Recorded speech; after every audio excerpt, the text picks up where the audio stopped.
Dr. Young did say he was certain that a young woman he examined in the past few months has a condition almost, if not identical to your Miss Chisholm's, down to the length of the common channel, and he chose not to, could not, with any degree of confidence for success, operate.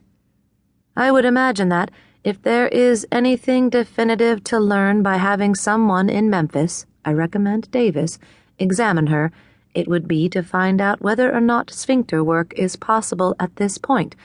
We doubt it. You take care now, Ed.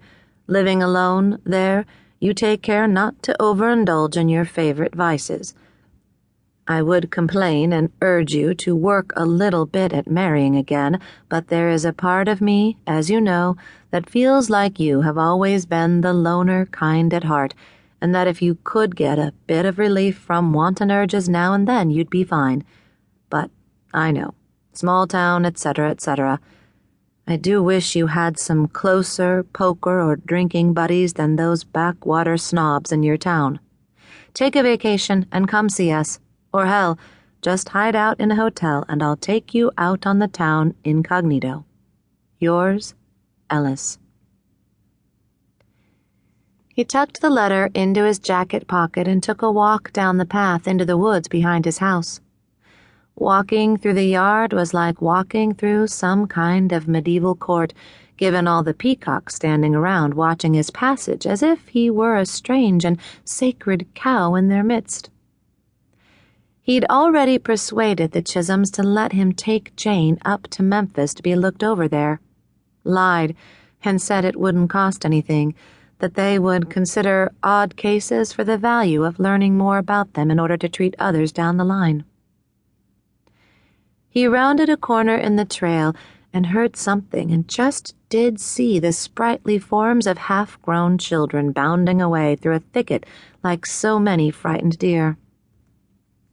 A rare sighting of the species Urchinus trespassus, although he knew very well his woods were regularly roamed by boys from nearby farms and even the northernmost neighborhoods in town. He'd seen their rough-shod forts and campsites. That was all fine with him.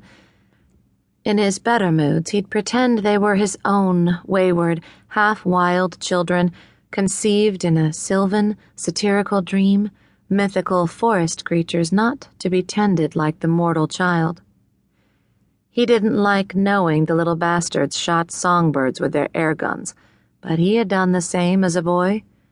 It was rare he heard the rifle or shotgun of a true poacher, and if he'd heard it regular he would have called the sheriff, but so far that hadn't been the case.